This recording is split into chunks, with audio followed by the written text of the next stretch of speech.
Good morning, everybody. We will call to order the March 1st, 2021 council work session to order. We do have a hard stop, unfortunately, at 11:15. We don't want to rush through the agenda, but we'll get through as much as we can. Whatever we can't, we'll just finish on Thursday. So with that, item 3.1. Thank you, Mayor. Declare surplus for the purpose of sale through invitation to bid 23-21. Real property located at 2150 Range Road, whereby the successful bid, 1, exceeds $580,000, 2, requires the property to generate ad valorem tax revenue. Alternatively, an otherwise tax exempt purchaser shall enter into a payment in lieu of taxes, agreement for all city portions of real property taxes, tangible property taxes, utility taxes, and any other applicable taxes. And 3, requires the property owner to increase the site's property value through capital investment, which must commence with 1 year of purchase. Mr. Kirkpatrick, I believe he's presented once before, but if you don't remember him, be nice to him. I'm Phil Kirkpatrick with Economic Development and Housing. I'm Senior Economic Development Coordinator. The property currently is only being used for storage. It's not being used in proportion to its value.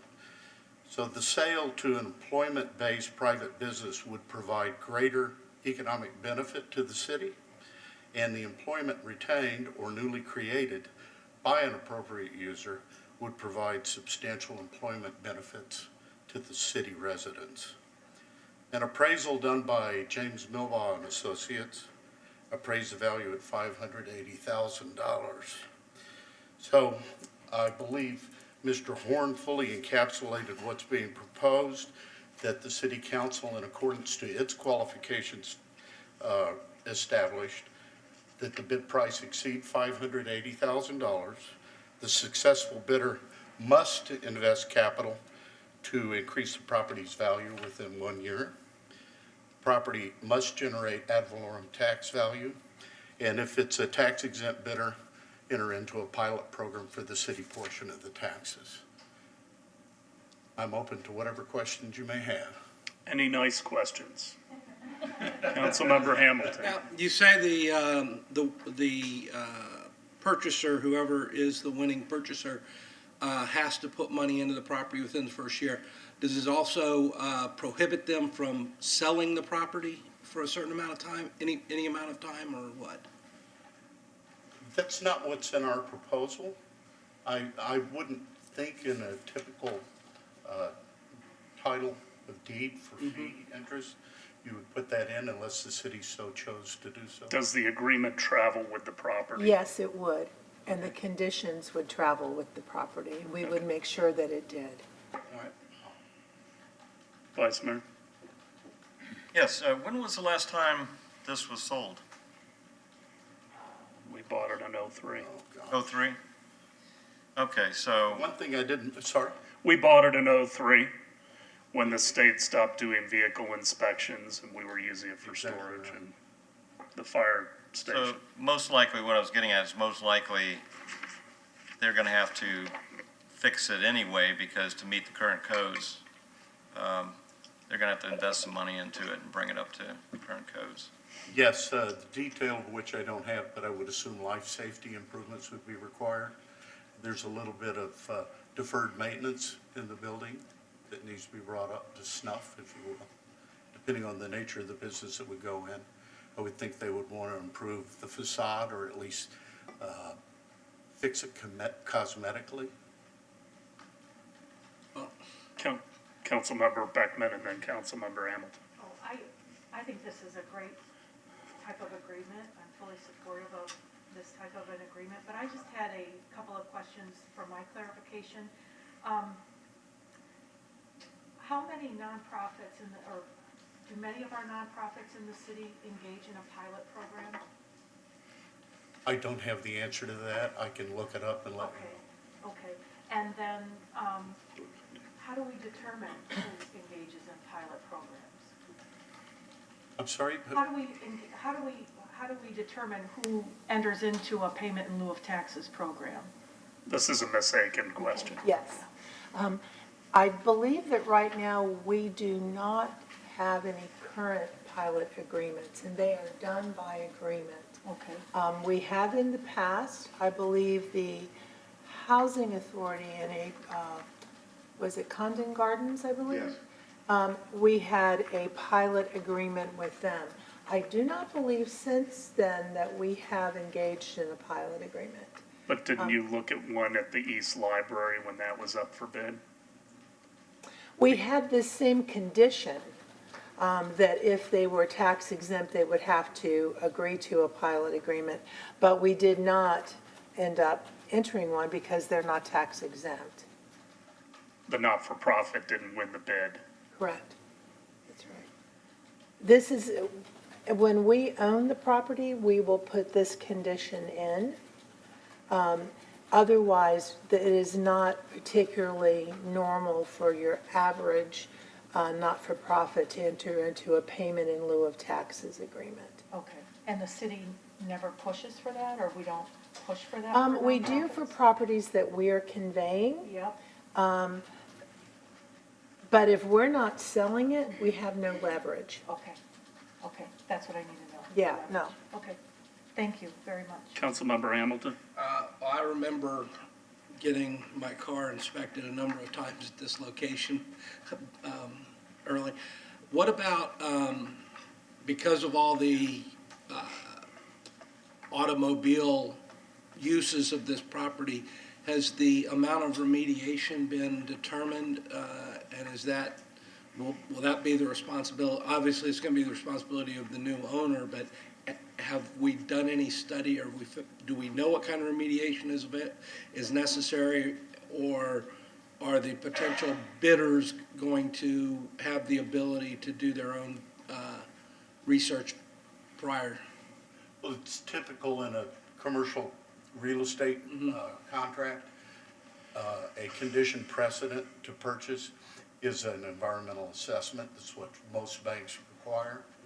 And I don't recall if a phase one was done on the property when the city acquired it. I know I looked that up, but I'll have to get back to you on that. I can't, But it would I come mean, up in a. I can't imagine there not being the need for some remediation, given all of the prior uses of this property, so, okay.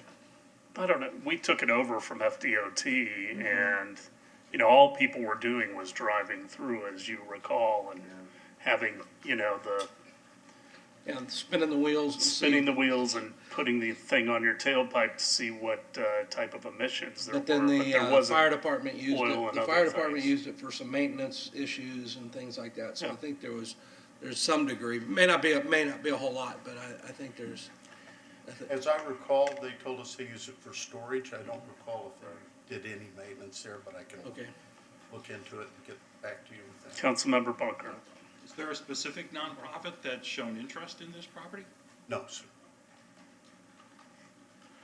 I mean, the East Library was open up for bids, and Skycrest Christian School was interested in, and so was the Spine Center. The Spine Center had the best bid, so they got it, but had Skycrest gotten it, they would have had to have entered into a pilot. So, any other questions? 3.2. Approve the post-closeout brownfield revolving loan fund sub-grant program application and application approval sheet in substantially the form as presented in appendices A and B of RLF final expenditures and closeout plan for EPA cooperative agreement number BF 984872999 and delegate authority to Director of Economic Development and Housing Department to award sub-grants. Mr. Kirkpatrick again. As Mr. Horn just stated, this is an outgrowth from the closeout agreement that was done with the EPA grant originally.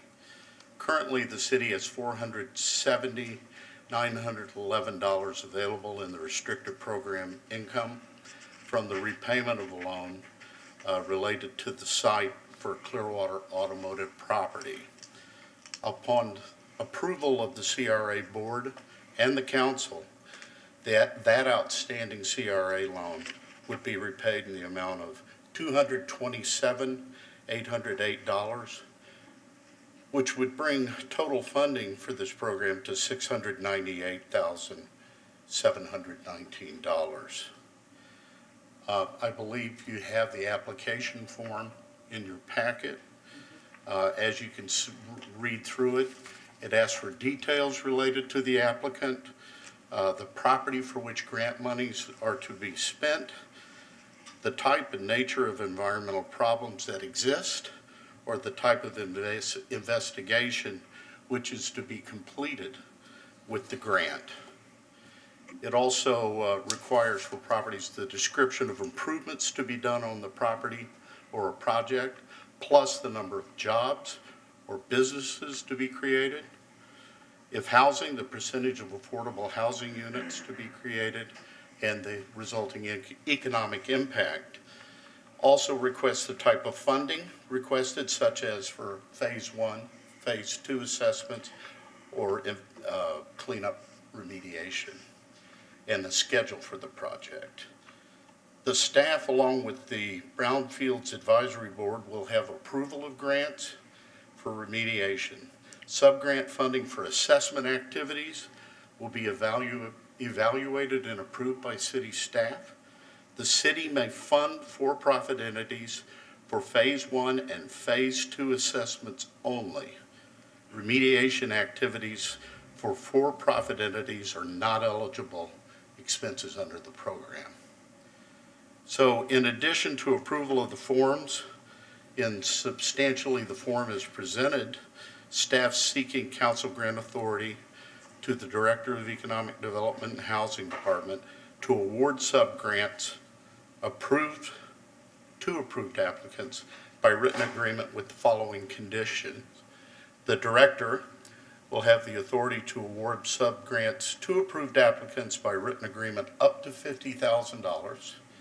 Subgrants over $50,000 and less than $100,000 will require approval of the city manager, and subgrants over $100,000 will require approval of city council. Any questions? Any questions? Consent? 4.1. Thank you, Phil. Approve amendment number 1 to letter of agreement and contract with the University of North Florida Training and Services Institute, Inc., DBA Institute of Police Technology and Management, High Visibility Enforcement for Pedestrian and Bicycle Safety Grant Award, to accept an additional grant award of $30,000 for police overtime and authorize the appropriate officials to execute same. Chief Slaughter. Chief Dan Slaughter with the Police Department. In October 14th, 2020, you authorized the Police Department to participate in 4 Departments of Transportation's Pedestrian and Bicycle Safety Project by doing high physical enforcement of pedestrian violations. The availability of additional grant funds has come available to the tune of an additional $30,000, bringing the total amount of the award from $26,882 to $56,882. To accept this award, the contract that was already in place provided for the opportunity for an amendment, and that's what's before you. I'm happy to answer any questions. Any questions for the chief? Councilmember Beckman? Yeah, I noticed on the streets, the intersections that we didn't have Gulf to Bay and Belcher. Gulf to Bay, it goes, so these are picked by FDOT, but Gulf to Bay and Belcher is included in the material that you have. Oh, it is? It's Yeah, from you notice Comet on to Old Number 9, Coachman. it's Gulf to Bay from Comet all the way to Old Coachman, Okay, so that would be. okay, okay, thank you. Thanks for that clarification. Chief, I'm all for this. The only issue I wanted to ask you about is this means more contact for your officers. And, I'm glad to see they're going to start vaccinating officers, but is that a concern for you? It is. We actually, in phase 7, we discontinued doing much of the enforcement because of the peak. We kind of monitor it based on what's going on in the totality of circumstances. So right now, since the numbers have not necessarily been increased, we're continuing to do it. If we feel that the numbers start to become such that the risk is greater than the reward, then we would discontinue or suspend it. Okay, that's my only concern, especially if these are nominal, type warnings and things like that. I don't know if it's worth our officers having that contact, so. Understand, and we'll just balance that. I mean, the other, of course, is the pedestrians we've seen even in January, a pretty unfortunate month with regard to pedestrian Yes. crashes. So we're trying to balance risk reward here for certain, sir. All right. Consent? 5.1. Approve a state highway lighting maintenance and compensation agreement with Florida Department of Transportation for maintenance of lighting on state roads and authorize the appropriate officials to execute same. Mr. Burtels. Mr. Mayor, members of council, this is a maintenance agreement with DOT to maintain streetlights on the state highway system in Clearwater. This is a renewal of one that's been in effect since 2003. The difference between this one and the one that we currently have is they've built in a 3% escalator each year to raise how much they're going to pay us back. And also it increases from 90% burn rate to 95% this coming year, which is part of the calculation for the reimbursement. So, Before I open it up to questions, I want to take the opportunity to thank Paul. Mr. Bertels is probably one of the most respected transportation experts, not only in the region, but in the state of Florida. And when I was involved in all the transportation, he was such a reliable source. And if you ever remember the E.H. Hutton commercials, when E.H. Hutton speaks, everyone listens, and you'd be in a room and everyone would stop. That's what happens when Paul Bertels talks about transportation. Anywhere he goes, when he gets up there and starts to talk, everybody stops and listens. And that wasn't something that was commanded, it was earned. And I just have the greatest respect for you, Mr. Bertels, and want to thank you for all your years of service to the city of Clearwater. thank you, Mr. Mayor. And if you'll remember, when you were on the MPO board and you were leaving, it was mentioned that because you were in the profession, that E.F. Hutton was actually you. So, I just wanted to- Well, thank you. But I appreciate the comment. Questions? Councilmember Beckman. I just was curious why State Street lighting is pulled out there as something, why is that one something specific for all the lighting that we have around here? Well, we maintain 1,090 streetlights in the state system, and it goes way back to the 60s. Clearwater was very proactive in putting streetlights on the state highways. And for years, the state never reimbursed the cities. In 2002, they started a program to do this.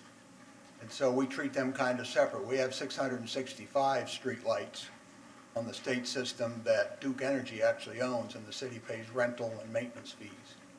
And then there's 425 that the state actually owns themselves, which are the ones on US 19 and the ones on Memorial Causeway, but we're still obligated to maintain them, but this reimburses us for that.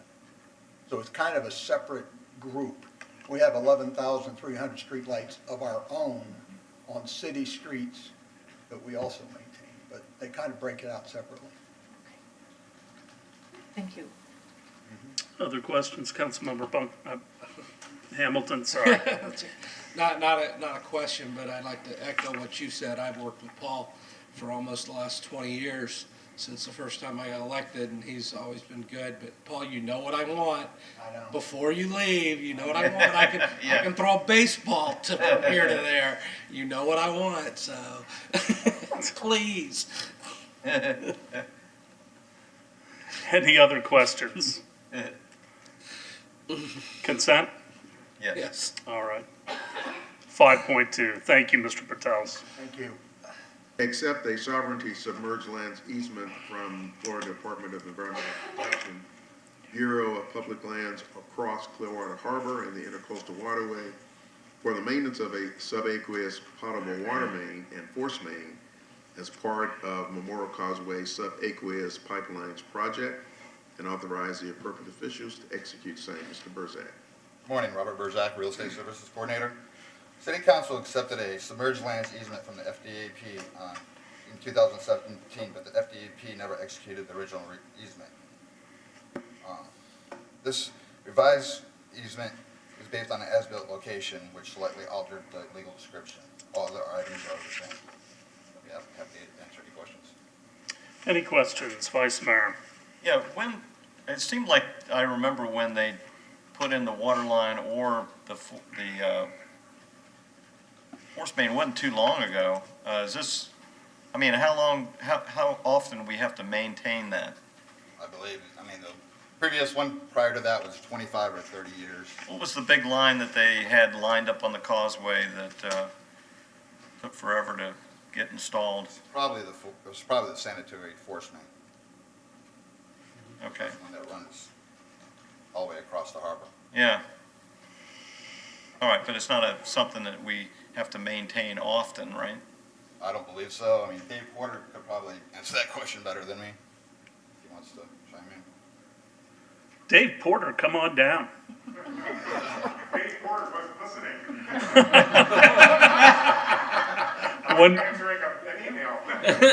one demerit. So what was the question? Vice Mayor? Yeah, the force main, I remember that, those big pipes that were on the causeway forever because they had to deliver them early, and we decided we'd store them there, and then they finally got it put in. That wasn't too long ago. My question is, how often do we have to maintain a force main that's under the water? Well, there was really no way to maintain a force main under the causeway. What we did is we chose materials of construction that would allow that force main to operate for a very long time Okay, with little chance of something going wrong. We used HDPE pipe, which is impervious to corrosion. In the Yeah. past, we used metallic pipe, which was Yeah. not, HDPE wasn't available. And the way the joints are put together with HDPEs, they're actually fused together, so it becomes one big, long pipeline. okay. When you're done with no joints that can come apart and break. So unfortunately, the only way you service one of those pipelines is literally when something goes wrong. And you really don't want to do that. So we've done everything humanly possible during the design and construction of that pipeline to ensure that that's going to have a 50 or more year life, And that's the answer I was looking for, thank you. 50 or more. Okay? Anything else? Councilmember Beckman? This might be for Mr. Porter too, but do we only have one potable water and one sanitary line that go from the mainland over to Island Estates and Sand Key area? There are now actually more than that. Okay. So we actually have a line that's set up right now that can go either way, including reclaim. So it can go either way at one time.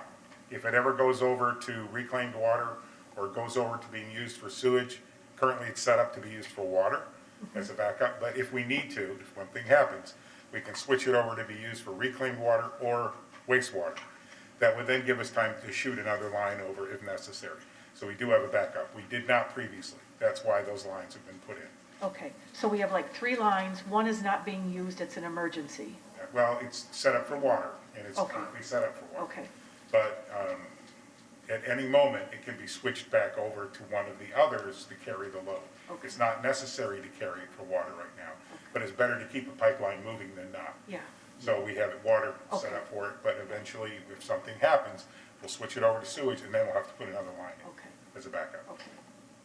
So one line serves all the people on Island Estates, North Beach, and Sand Key for potable water as well as sewer. With a third line available. Right, Or whatever. right. So we're Wow. gonna make sure people don't. It's a big line. I guess.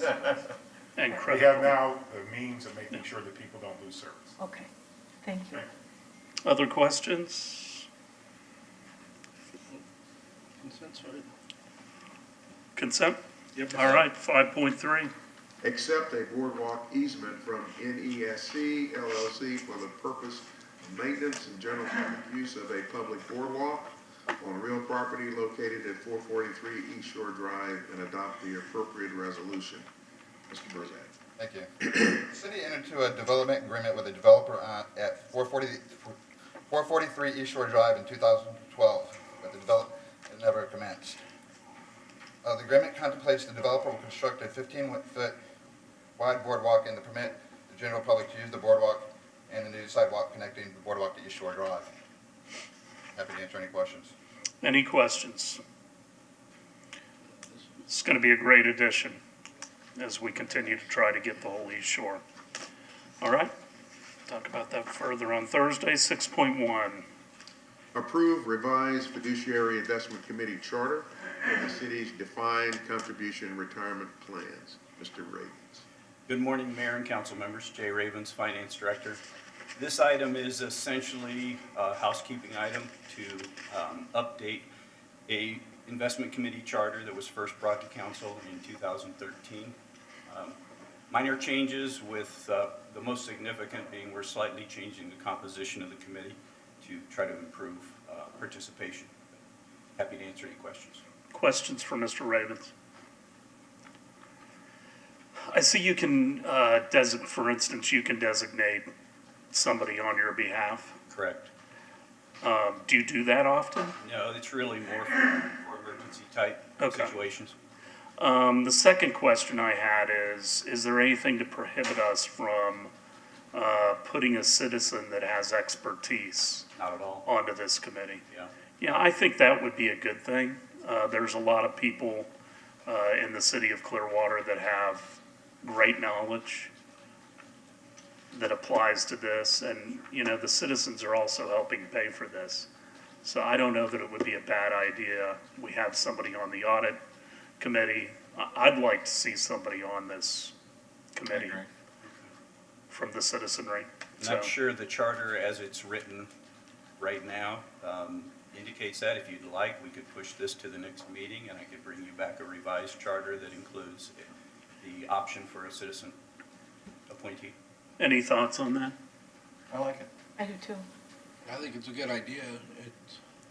Your preference is to who chooses the citizen appointee. Would you like that brought back to council to have that? I think so. Just like all of our advisory boards, and obviously, we might want to put some language in around them having some type of background where they're going to really be additive Yeah. to the process. Okay, very good. Bring it back to you next meeting. I appreciate that. 7.1. Authorize an annual increase to contract number 900634 to T. Wayne Hill Trucking, Inc. of Bartow, Florida for biosolids disposal services in an annual amount of $380,000 for a new not-to-exceed total of $970,000 for the remainder of this term with one renewable option, and authorize the appropriate officials to execute same. Mr. Gardner. Good morning, Council. Rich Gardner, Assistant Director, Public Utilities. This item before you today is for an increase in our biosolids disposal services contract in the amount of $380,000. This increase is necessary due to a change in law that resulted in a significant decrease in land available for land application in Florida. Our contractor, T. Wayne Hill, no longer has any viable land application sites. Our contract included an alternative means of disposal at residuals management facilities, which we've been using since March of 2020. Unfortunately, the price of the alternative is significantly higher, which is why we're asking for the increase. I would note that at the time of the bid, our current contractor, T. Wayne Hill, was the lowest responsible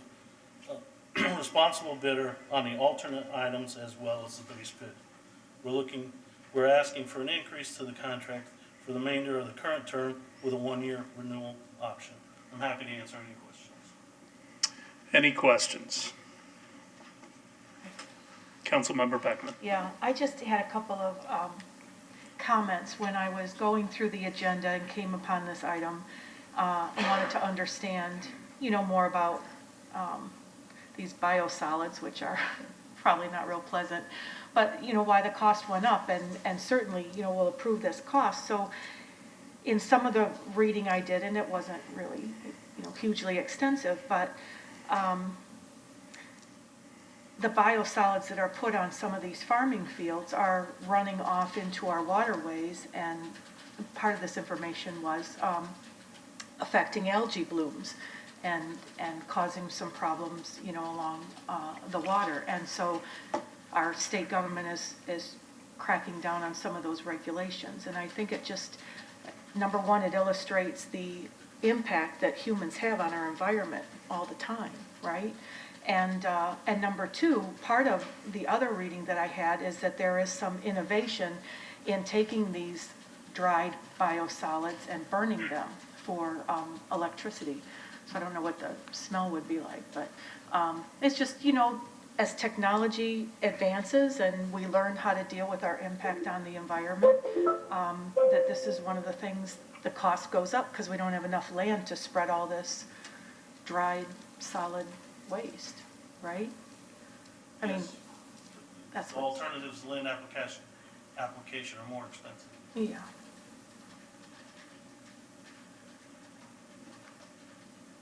So just. I don't disagree with your statement, Yeah. I just don't know what to do about it. Well, I mean, I just think it's part of our learning of the impact of us on our environment, and that it's not just, we don't just ship away our waste and put it somewhere else and not think that it has an impact, because it does have an impact on our waters, right? Our fishing, our recreational industry, all that, we've seen that, so. Well, these are being disposed of properly. Yes. Oh, yeah, I mean, yeah, but it's just something we're gonna have to contend with as a society in the future. Did the city sold the sludge farm, right? Yes. Okay. Any other questions? Nope. Consent? Yep. 7.2. Authorize the award of invitation to bid 12-21, reverse osmosis plant cartridge filters to Harrington Industrial Plastics LLC of Tampa, Florida, and Horn RO Systems, Inc. of Venice, Florida, for a cumulative annual not to exceed amount of $200,000, with the option for 2 one-year renewals at the city's discretion, and authorize the appropriate officials to execute same. Mr. Gardner again. The item before you today is for the award of contracts for cartridge filters for the reverse osmosis plants. The cartridge filters are used in the water treatment plants to remove sand and other particulate matter from the raw water in the first step of treatment. There were 4 respondents to the request for bids. We're recommending award to Harrington Industrial Plastics for the primary filters and Horn RO Systems for the alternate filters.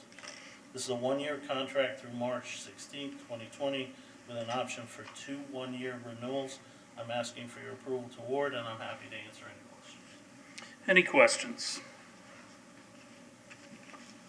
Consent? Yes. 8.1.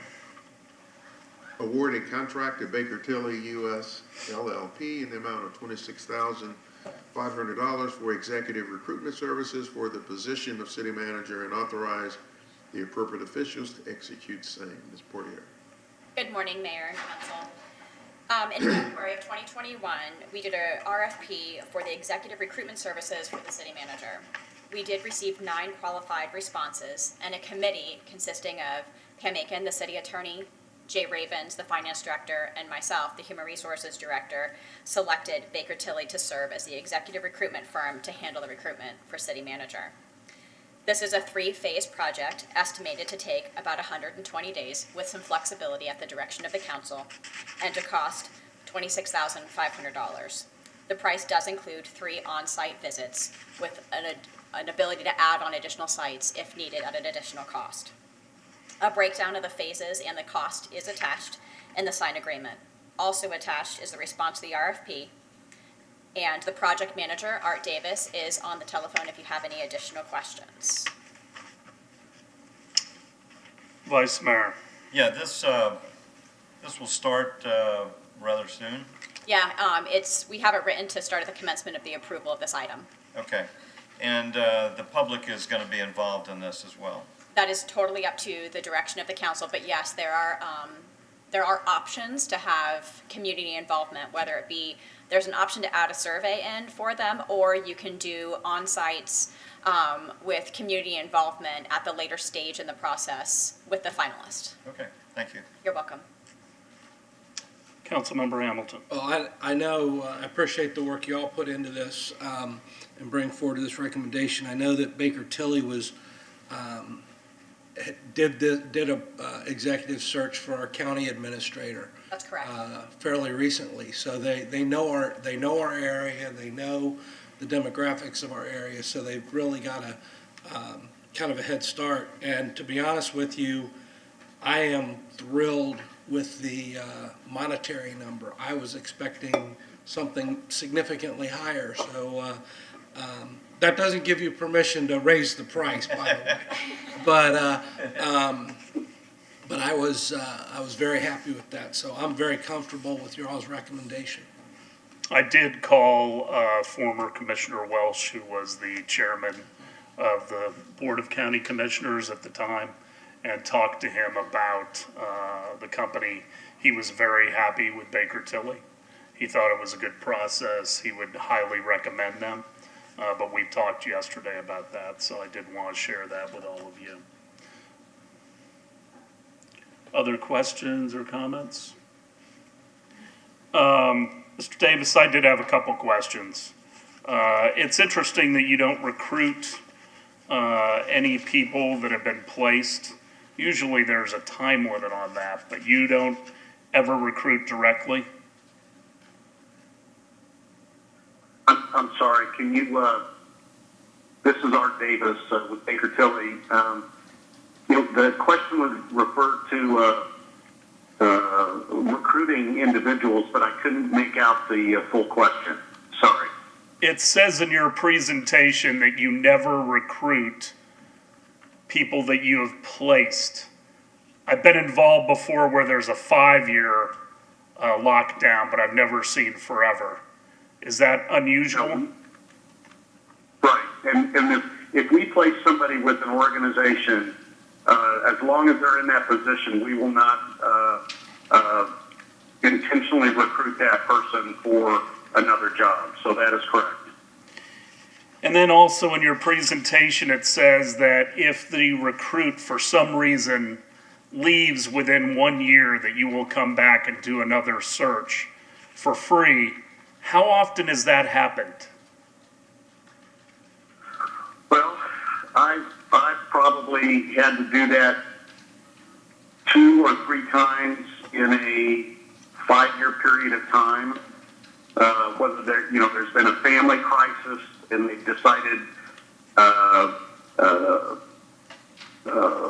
that just they had to get back to their family in another region, or the spouse didn't end up wanting to move, or it just wasn't a good fit. But that happens very infrequently. Okay.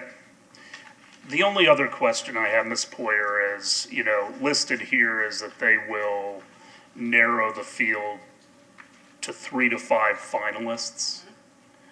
And, I know part of the process is them coming here and us working on the job description, us having discussions about the type of people that we want and some of the criteria.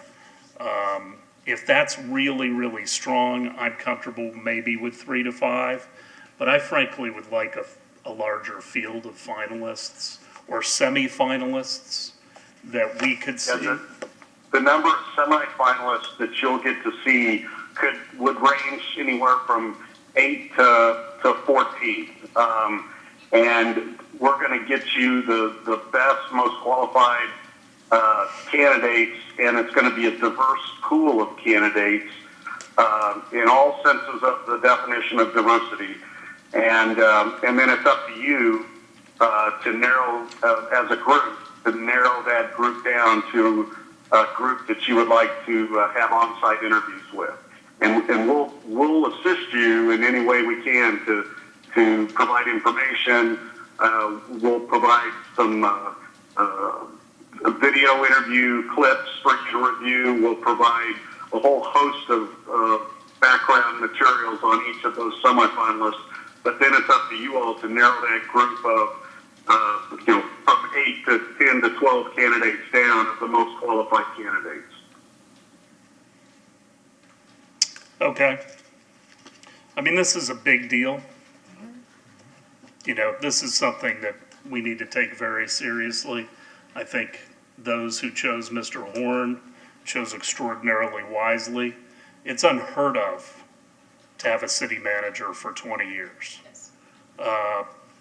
And this will affect years to come. So I want to do as good a job as the folks did back in 2001 in picking Mr. Horn. How desirable a job do you believe this is, Mr. Davis? I'm sorry, could you repeat that? For some reason, it's kind of in and out on my phone coverage. How desirable do you believe this job is? How desirable the Clearwater job is? Correct.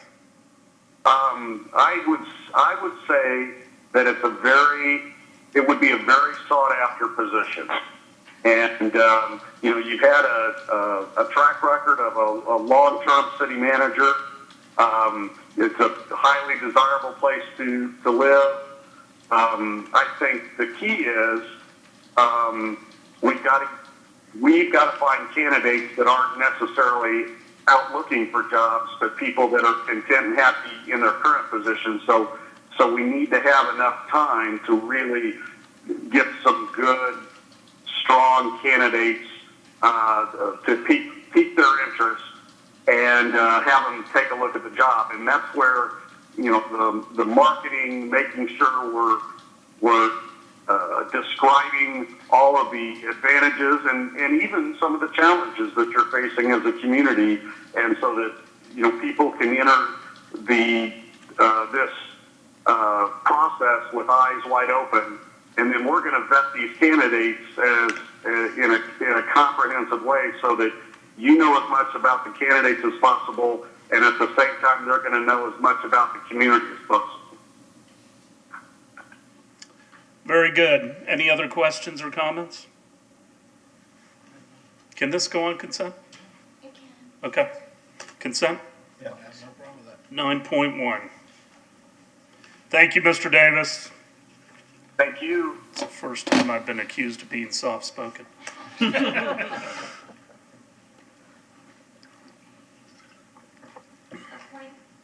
Appoint 3 members to the library board with terms expire February 28, 2025.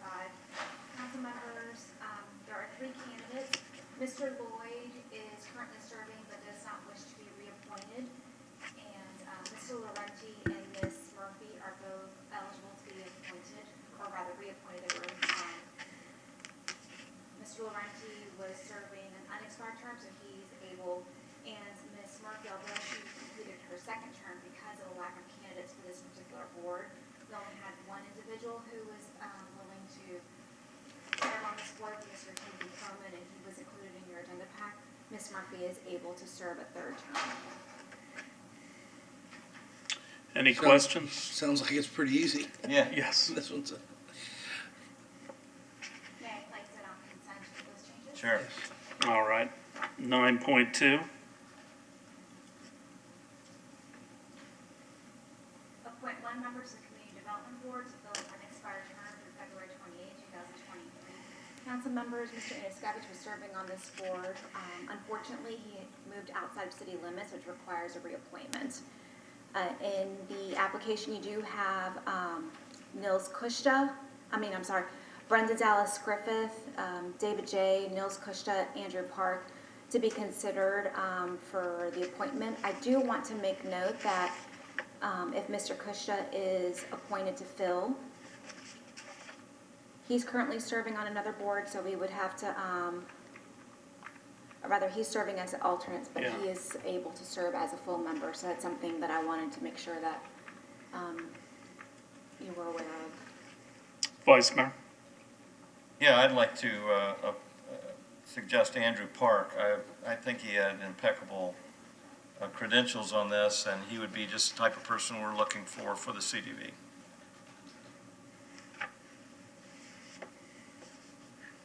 Other comments or questions?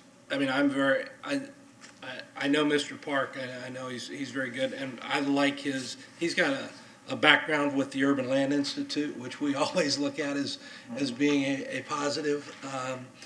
I think he's very good. I think Mr. Nels Kushner is doing a very good job as the alternate, and I believe we actually have a couple more in the not-too-distant future, some people on this board who are having to come off as well. So I'd be very happy, be very comfortable putting Mr. Park in this position at the present time. Consent? Yeah. Councilmember Beckman? Can we wait till Thursday? Sure. Okay. 9.3. Reappoint John Katraki to the Community Development Board with a term to expire February 28, 2025. Council members, he was completing his first term and he's eligible for reappointment. I would, No problem. I would have no problem. He's a great member of the CDB. And has been a real good leader in Morningside for years, so. Consent? Yeah. 10.1. Approve the contraction of the Clearwater K Community Development District and pass ordinance 9437-21 on first reading. Council, this is an action that you guys have not ever had before, because this is our only community development district in Clearwater. And so this is a first impression for us. This is a petition to shrink the boundaries of that community development district. And it was filed by the property owners of the property that fronts on US 19 that is now an apartment complex that was built fairly recently. So there are, the agenda item lays out the petition. It lays out their supporting documentation, and we have provided the proposed ordinance. Now, the proposed ordinance assumes that you find an agreement with this petition. I do expect that there will be potential opposition. The board of the Community Development District, I have spoken with their attorney, and he does expect to have some objections to this. He has not provided us with anything in writing, so I cannot be specific as to what his objections will be. This is an administrative public hearing, so we're not really sure how many people will have an interest in speaking. Do you have any questions? Questions? Vice Mayor? Is this a legislative or quasi-judicial? This is legislative. Okay. Councilmember Hamilton? I mean, I was on the council at the time we created this community development district. I believe, you were there too? I was. That's right. And I'm just, I would have to wait till Thursday night to hear all the stuff, because I'm still a little confused, because the property out towards 19 was originally going to be developed into almost an entertainment, Water park. yeah, water park and some other things, and it was going to be part of the total development, so I would think they would be, paying into the, covering the bond issue. And now, with these apartments being built, now they don't think they should have to be covering the bond issue. I'm a little confused. I'm gonna talk to you more in depth, Pam, this week, and looking forward to hearing the presentation, the arguments on Thursday night, because it's really, it's very confusing. I do want to be clear about one thing so that there is no confusion on that. This property was released from securing the bonds several years ago. Okay. So this property does not secure the bonds. Okay. The assessments that they currently pay are for operation and maintenance of the community development district. you may want to allow a little more time than your normal, what is it, 5 minutes or 7 minutes for the applicant? Because he will have for you a PowerPoint that will step you through this rather complicated process. So, So But- if we approve it, we are shifting more of a burden over to the condos?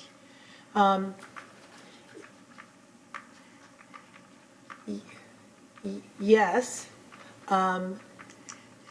because the only thing they pay for now, they being the apartment complex, they are paying the assessment for operation and maintenance, and by maintenance, I mean physical maintenance of the facilities. However, they maintain their own grounds and their own facilities. So he will walk through that process with you. They have attached a report that is required statutorily, and that will also lay out that information. So their position is they are being unfairly assessed. They are achieving no benefit from the assessment. So that is their position, and I'm sure that you will hear from. But they both also sides. purchase the property with the knowledge of this Yes, being in place. and they have been paying the assessment. They have challenged the assessment with the board, but yes, they were aware. So they will lay out their statutory basis for being excluded from the Community Development District. And there's no liability for the city. There is not. One of the things that we did clarify, and that's the reason the whole bond issue is mentioned in the order, we cannot impair the bonds. They are not assessed for the bonds. They were released and waived from the bonds several years ago. Councilmember Beckman? These attachments or these presentations, when are we going to have access to them? Is it before Thursday? You should have them now. The Oh. attachments are on, The PowerPoint and all that? not the PowerPoint. Okay. That's his presentation Okay. that he will make to you. Okay, and that won't be attached to you? No, Okay. I don't believe we attached the PowerPoint. Okay. But That do is, we have it now, or? no, that's the petitioner's presentation. Okay. He will not provide that in advance. Okay. Can you But- communicate with them to find out how long that presentation is? Yes. If they're gonna be asking for more time, I'd like to know roughly how much longer it is. I will ask him how much time he would like. I think you will want him to have more time to explain this. But I will ask him how much time he Okay. needs. Other questions, Councilmember Hamilton? As I look at the map, there's a lot of commercial buildings that are right on 19, or on the service road, I should say, and they seem to be carved out. Were they also part of the original, are they not party to this at all? They were, They who? The Huh? commercial property? yeah, the commercial, property. I know there used to be a Starbucks, I think it closed, but I think there's an insurance, there's a few other things there. Were they already released and they're not party to this? Because I thought it was all the land on 19, right on the frontage road back. I thought it was more of a square piece of property. This was never a square piece of property. Okay. If you look at what you see, the map shows you the original boundaries, and then you have two colors, one which will be remaining, and the other which is the part that's requesting to be carved out. Okay.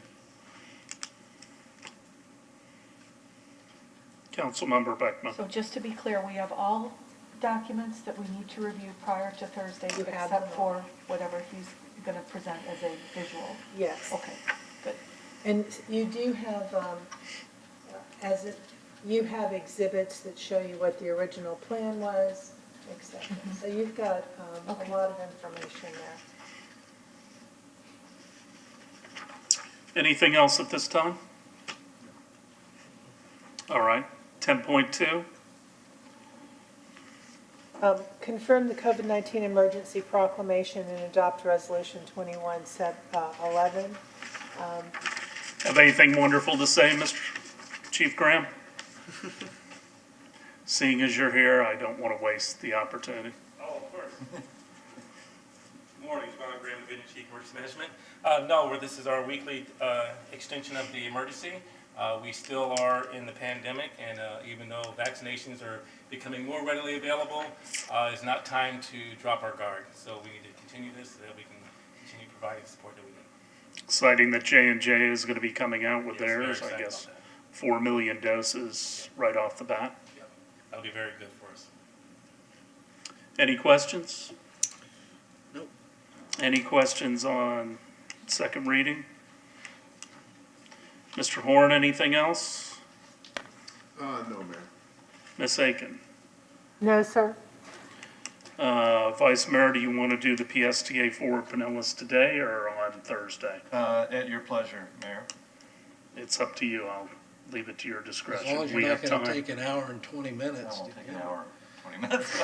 Okay. Actually, I spent most of the day yesterday getting this distilled down because I know that the reason I wanted to bring this to council was we talk about a lot of things on all these boards, and they're important things, each one of them. And I never really have the chance to mention what they are because they do affect us, Clearwater. So I've got a distilled version. I'll run through it pretty quick here. All right.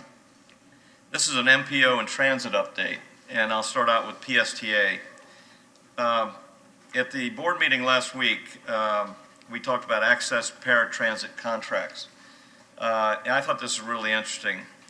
With the closure of Baycare's Care Ride this summer, which PSTA relies on to get wheelchair and paratransit people to their destinations instead of forcing them on a bus, Baycare is closing it down, and PSTA acted quickly to research another system for their program to assist ambulatory customers. Currently, PSTA provides 175,000 annual trips for people who cannot utilize their fixed route system. Eligible individuals receive door-to-door transportation service. The service operates the same hours as the fixed bus service. On October 13, 2020, a request for proposals was issued in compliance with PSTA's procurement policies. Last week, the board approved a 5-year contract with one 5-year option for PSTA Access Paratransit Operation Services with First Transit Incorporation and Bay Area Metro for a total amount not to exceed $113 million. This service will increase the wheelchair on-demand service from 25% to 50%. That's actual people in not ambulatory, but people in wheelchairs. They're going to have more through I think through First Transit, have those vehicles that'll take wheelchair people. So we're stepping that up another 100%. We had 25%. So this will be funded through operating and grant funds in the 5-year budget projections for PSTA. The one that really affects Clearwater the most was the Clearwater Intermodal Center. Last week, the PSTA board voted unanimously to approve a 3-year contract for preliminary engineering and final design services for Clearwater Multimodal Facility with CDM Smith Incorporated for a total net amount not to exceed $2,300,000. The design services contract includes a preliminary engineering phase, which is phase 1, where the design consultant will collaborate with PSTA and other project stakeholders, City of Clearwater, to refine the project elements, including spatial needs, architecture, and establish project costs. The limited notice to proceed will be a separate scope of services, and budget will be negotiated for subsequent phases of the contract. The Clearwater Multimodal Facility project is proposed to be funded by a combination of federal, state, and local funds. PSTA received $1 million in earmark from FTA in 2010 for the preliminary engineering and design services for the project. FDOT has committed to matching funds for construction.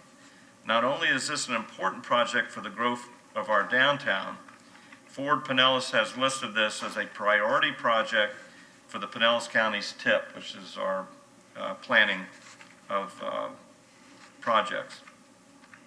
I've received many letters of support from local businesses and business organizations in Clearwater. I also have support from our representatives in Tallahassee. I spoke with Representative Ben Diamond from St. Pete last week, and he is also supporting this project and will be helpful with getting this in front of our new National Transportation Secretary. The City of Clearwater is moving forward with appraisals for both the Park Street and Court Street properties. I feel as this may be the year of success for our federal bill grant money. I want to mention the Sunrunner. The Sunrunner BRT, which is Bus Rapid Transit, is Tampa Bay's first BRT project. It is a 10-mile rapid transit connection from downtown St. Petersburg, the city of South Pasadena, and the city of St. Pete Beach. Major reasons for the selection of this project as the first regional investment in bus rapid transit is the potential for economic development and investment occurring throughout the major urban corridor, connecting downtown St. Petersburg, the Gateway area, West Shore, downtown Tampa, the USF area, and Wesley Chapel.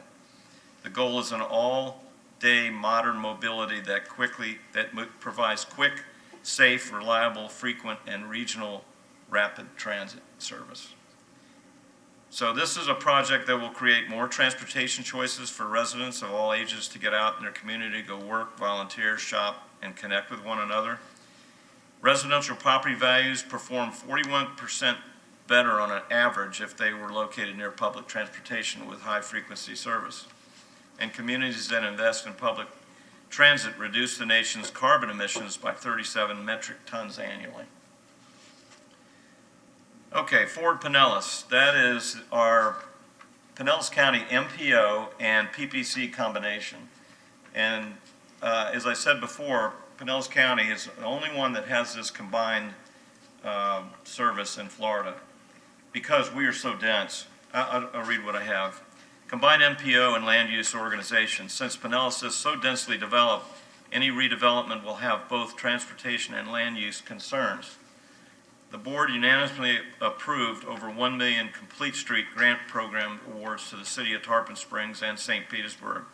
They include a $1 million bill grant and a $100,000 concept planning grant, which will focus on safety and accessibility while encouraging development and economic growth. The board also unanimously approved modifications to the TIP to reflect FDOT's recent reduction in Ford Pinellas by about $120,000 in fiscal year 21. The board also approved an MOU for the I-4 Coalition. The coalition will enhance congestion management, address incident management to decrease emergency response time, and complement the current state evaluation plan to create an interconnected system. Through coordination with FDOT and Pinellas County, funding is in place for the Dunedin Causeway project, including roadway improvements, new crosswalks, enhanced technology. However, the FDEP, the Florida Department of Environmental Protection, removed the Honeymoon Island State Park entrance from their funding projects in fiscal year 21. Fort Pinellas announced also its second self-guided Bike Your Own City scavenger hunt for residents through Pinellas County during the month of March to celebrate Florida Bike Month. For more information, that you can visit www.fordpinellas.org/bikeyourcity. And then I wanted to mention the Tampa Bay Leadership Group, which is the TMA. That's a combination transportation management area of joint effort by Pasco MPO, Hillsborough MPO, and Fort Pinellas. And there's a role for a TMA-focused group not currently performing by any existing transportation organization. That role includes developing regional consensus priorities for the TMA, especially in the allocation of federal and state funds. The group will focus on major cross-county transportation markets and traffic movements, and on helping the Tampa Bay metropolitan area speak with one voice in discussions of regional transportation priority issues and financial resources. The group is comprised of 3 members of each MPO board as voting members, and I am one of the 3 representing Fort Pinellas. My first meeting is this March 12th, and I'll report to you following the meeting. That's it. Any questions for the Vice Mayor on transit?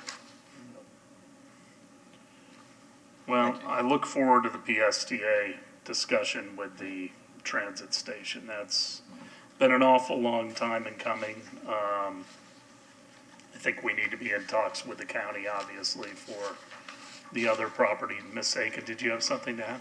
Not on the PSTA, but before we adjourn. Okay. So nothing else on that, Vice Mayor? That's it. Ms. Aiken?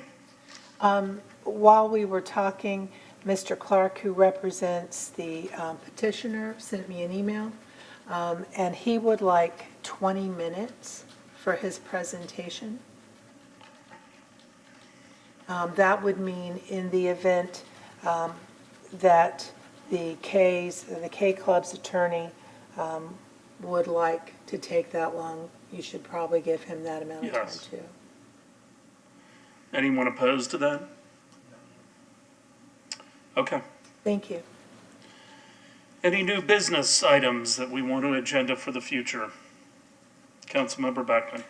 Yeah, similar to Vice Mayor Albritton, I have an update that I can give you, provide in the near future about the Tampa Bay Estuary Program. We have a new interlocal agreement this year that we'll be asked to approve.